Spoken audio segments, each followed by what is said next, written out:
Hello, hello, hello, hello. Magandang hapon po sa inyong lahat. Ito po si Sas Rogando Saso at ang inyong freshly cited in contempt ng isang House of Representatives at ang inyong favorite faithfully defiant na tagalista ng noisy na pilit na binabasag ngunit nakalimutan nila na ako'y isang salamin. Pag binasag mo ang salamin, ito'y dumadami at nagiging mas tusok. Kaya paki-share na muna ito at alam ko't marami nag-aabang sa inyo ng aking reaction video sa today's Kangaroo Court na naganap ngayon kanina na isa na namang paglulustay ng pera ng taong bayan.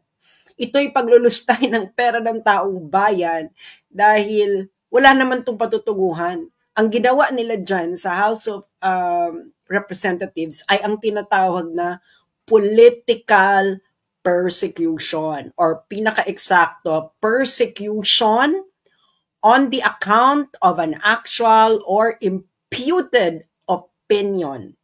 Okay? Again, it is persecution on the account of an actual or imputed opinion. Kaya paki-share muna ito mga friends. And alam ko marami nag-aantay sa inyo ng ating reaction video. Kaya ito na, nasaan na kayo? Charot. So, sandali. Pero bago ang lahat, dahil alam nyo naman ang kanilang mga gustong balakin, patahimikin lahat ng vloggers, especially Duterte aligned, because this is all in connection to the preparation ng impeachment trial ni Inday Sara Duterte because they would like to dominate social media.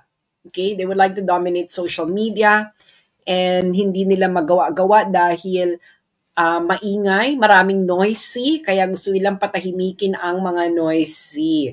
Kaya now na, paki-screenshot ito, pwede nyong gawin ito mamaya, or bisitahin niyo yung website, kasi hindi ito nakokontrol ng algorithm, walang ganyan-ganyan, diretso ang aking content sa inyong email, walang magsisensor, wala pong makakapigil sa ating balitaktakan, dahil tayo lamang po ay nagpapahayag ng ating political opinion sa iba't ibang bagay. So, click share and paki-screenshot pa ito para po maging isa na kayo sa subscriber ng aking Substack na as of this moment ay may subscribers sa 164 countries in the world.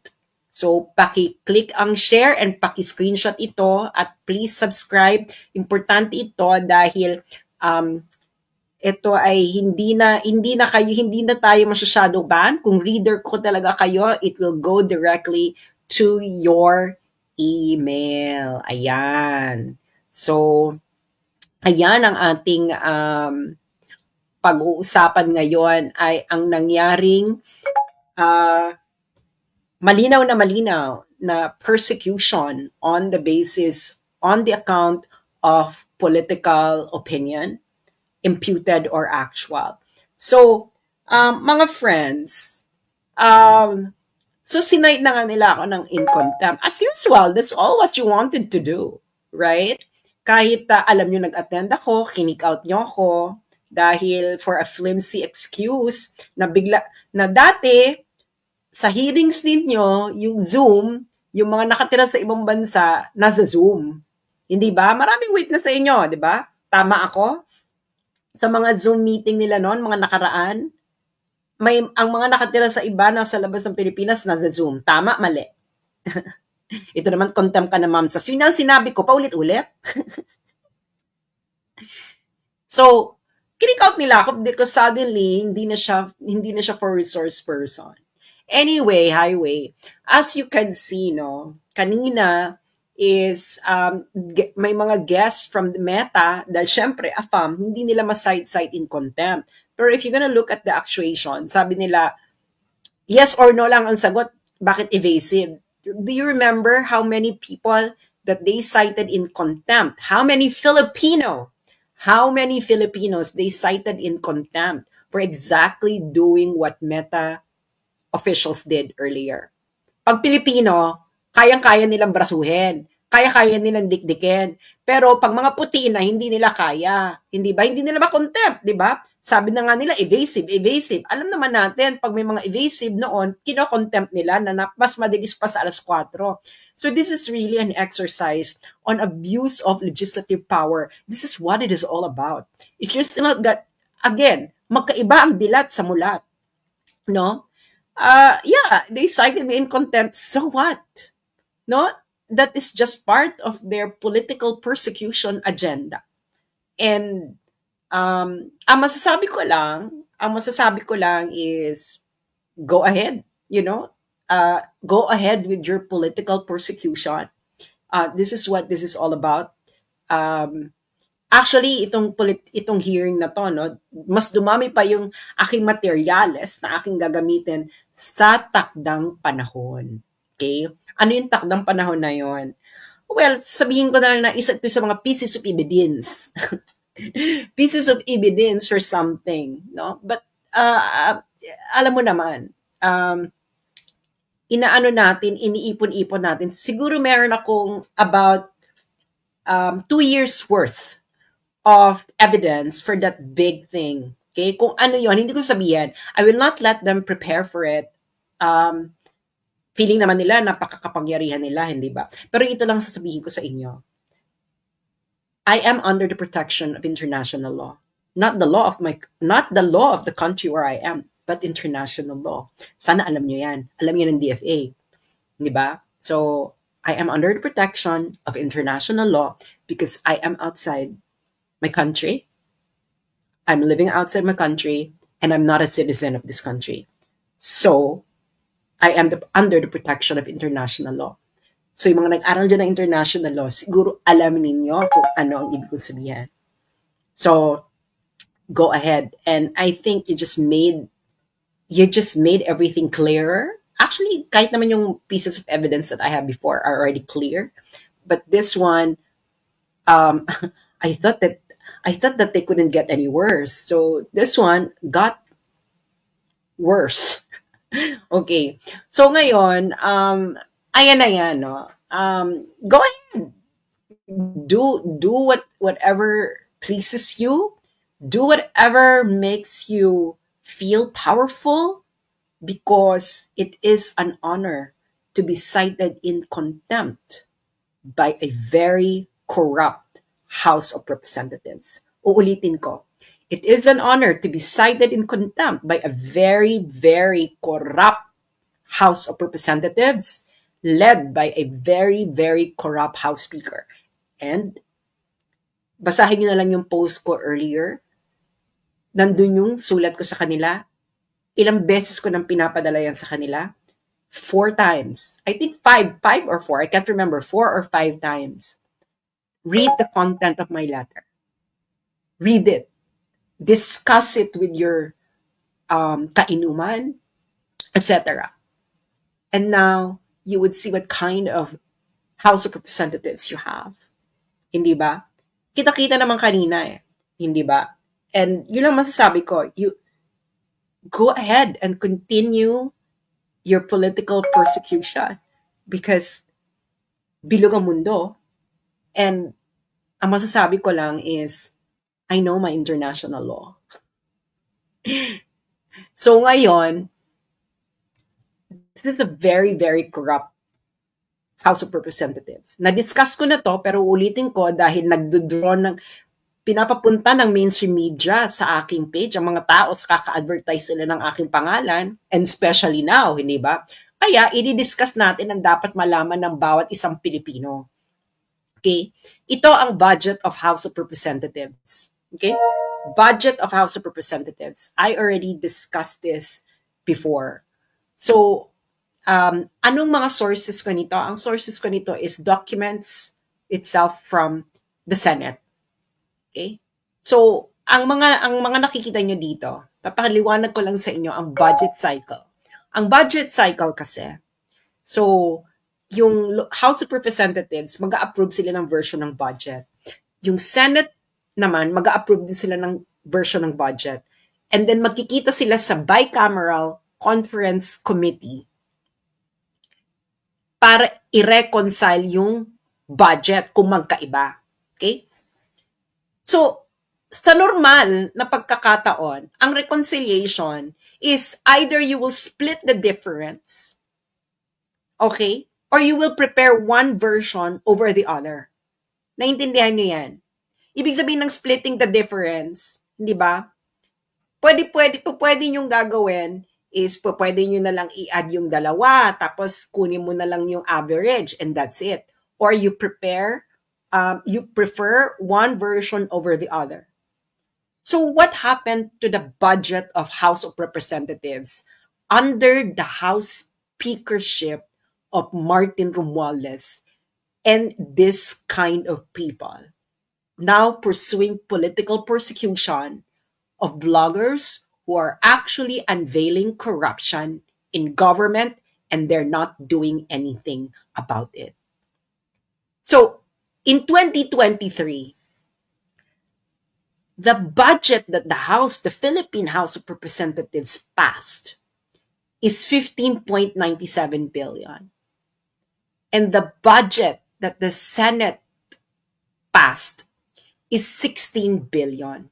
Do you know how much the budget increased during the bicameral? Secret bicameral. It increased to 28 billion. That's a 75 increase than the Senate version. 28 billion.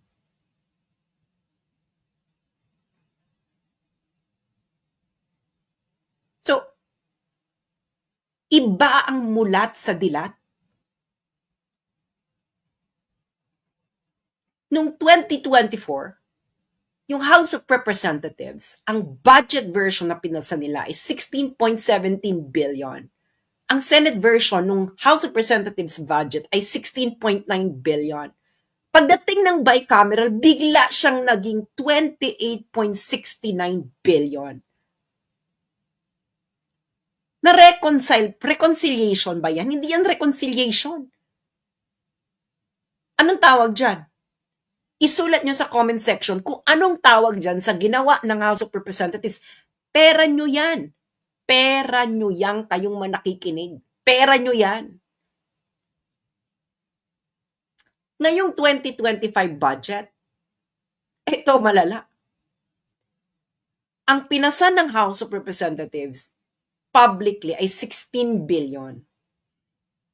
Ang Senate version, 16.35 billion lang. So, ang tinaas lang nito ay 1 million. Alam mo kung paano nila ni-reconcile? Pagdating ng bicameral, naging 33.67 billion ang budget ng House of Representatives. That's a 105.93 increase. Anong tawag nyo dyan?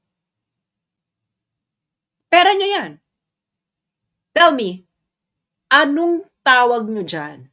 And why are you letting these people get away with it?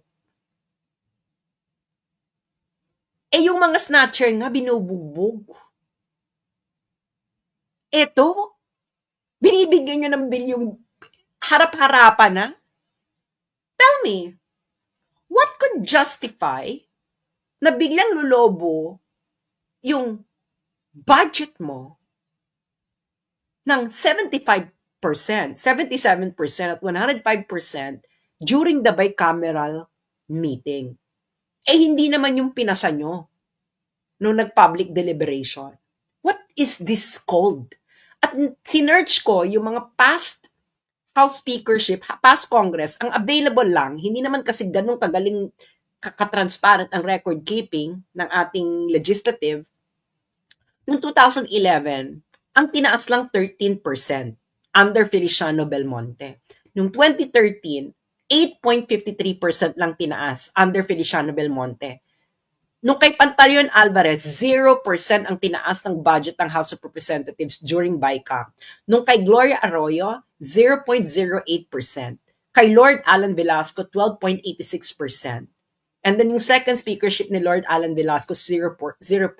Si Senator Alan Peter Cayetano po ay hindi po siya naging House Speaker during a budget cycle. Kaya wala siya dyan. Pagdating kay Martin Romualdez, naging 75.06%. Kaagad ang tinaas. 77.21%, 105.93%. Do you know how much ito? It's about 50 billion. 50.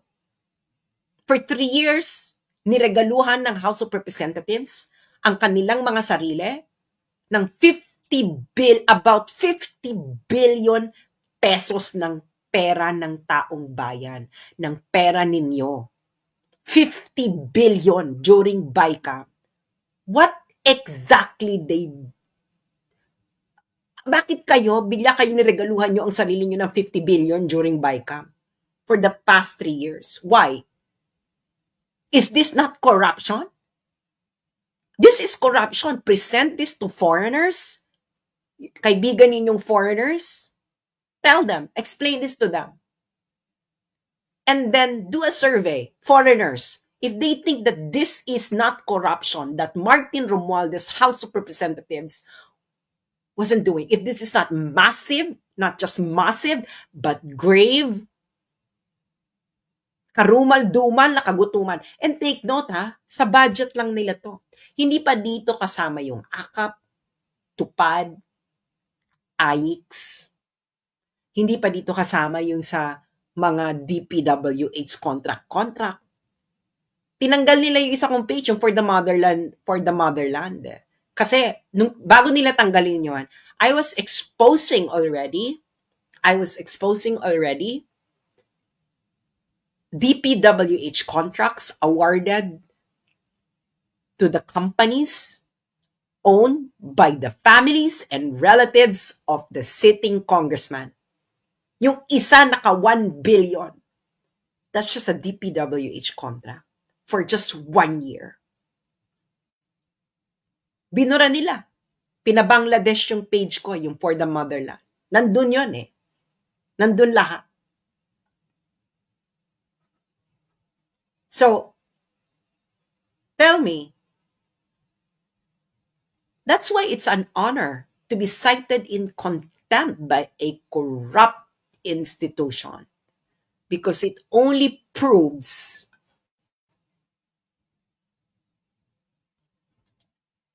that we're fighting the good fight.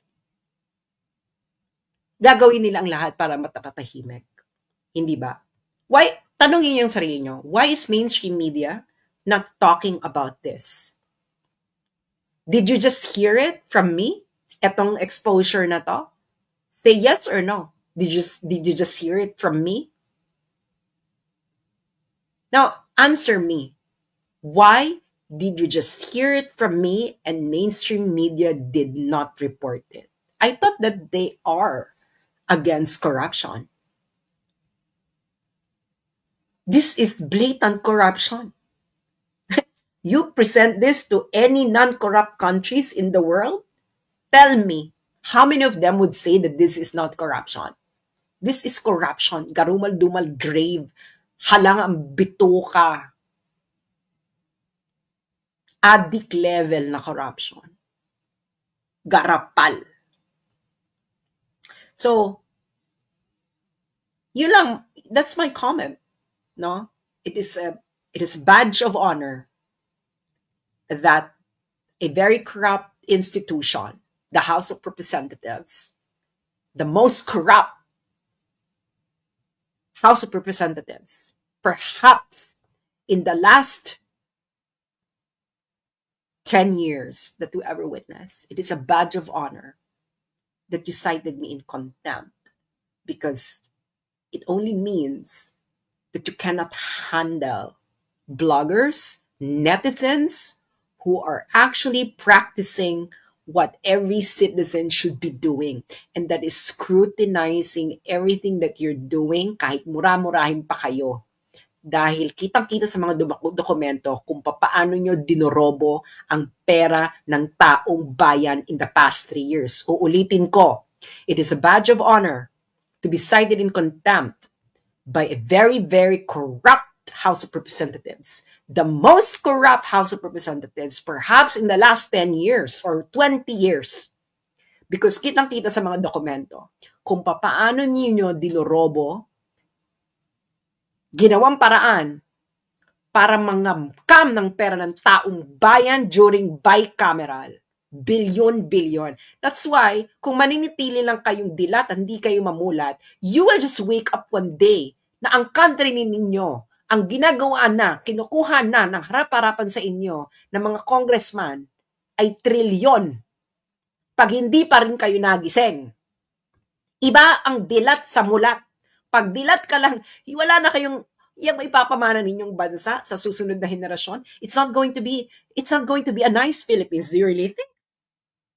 Kung harap-harapan, what would the future generation tell you? Ikaw, na nakikinig sa akin, what would your apo say? Nakita nilang ganitong document. Tatanungin ka nila, Lolo, bakit hindi ka umalma? Na ang House of Representatives, nireregaluhan nila ang kanilang mga sarili ng ilang bilyon during BICAM na hindi publicly deliberated. Ibang-iba ito sa pinasa nilang budget sa harapan ng publiko during the budget hearing. Bakit hindi ka nagsalita? Bakit mo hinayaan? Na ito ay doroboy nila ang pera ng taong bayan. Bakit ayaw mong gumising? Dahil naghihintay ka ba na yung bansa mo talaga ituluyan ng mawarak dahil sa korupsyon ng mga to? Tapos sila pa yung papalakpakan mo? Isira ulo ka pala, pumunta ka na ng Muntinlupa, palabasin mo na lang lahat ng kriminal dyan, pare-pareho lang din naman yan. So tell me, yung nakita nyo, is that not corruption? That is blatant corruption to the highest level. At budget lang nila yan, tinataasan nila. Budget pa lang nila yan. Nang ganun-ganun na lang. Hindi pa dyan kasama yung tupad, AIX, DPWH, etc. Kaya kawawa ang bayang Pilipinas. Kaya tingnan mo ang Pilipinas. Mukha ba yung bansa na hindi nangungurakot ang mga politiko? Tanungin nyo yung sarili ninyo. Lalo na yung mga nagtatravel sa ibang bansa, no? Tanungin nyo yung sarili nyo, yung bansa mang Pilipinas na yan, mukha ba yung bansa na hindi alam mo, may corruption sa lahat ng bansa. Pero may mga bansa na pag napunta ka sa bansang yan, ramdam na ramdam mo na kinukurap ang pera ng taong bayan at ang mga taong bayan, alam nilang kinukurap ay walang gustong gawin para baguhin ito. That's why it's going to be a vicious cycle and you will leave a Philippines to the future generation much worse than how we found it. Guaranteed yan. Guaranteed yan. Because they can get away with it without any consequences. Ang consequence lang nila social media. Nalalantad sa social media. That's their only consequence. And what they wanted to do, they want to silence social media because they want to cover up ang ginawa nilang pandorobo sa pera ng taong bayan in the last 3 years during the BICAM. And it's documented. I have all the documents. That's why it's a badge of honor that you cite me in contempt because what would I expect? I don't expect you, House of Representatives, to praise me for revealing how corrupt your institution is in the last 3 years. And that House Speaker, Martin Romualdez, is involved in a bribery case. Okada. 2 buwan pa lang siyang House Speaker. At ito ay nasa kaso. Ito ay nasa desisyon sa isang related na kaso sa Delaware Court sa United States. And you're not doing anything about it. Nakakahiya kayo. Nakakahiya kayo sa mga Pilipinong nagtatrabaho ngayon. Nakakahiya kayo sa mga Pilipinong ipapanganak pa lamang. So, iba ang mulat sa dilat. Ano ka sa dalawa? Dilat or mulat? Maraming salamat po at hanggang sa muli. Ito po si Sas Rogando Sasot, ang inyong faithfully defiant na tagalista ng Noisy na nagsasabing, hindi pa tapos ang laban, nag-uumpisa pa lang tayo. Salamat po.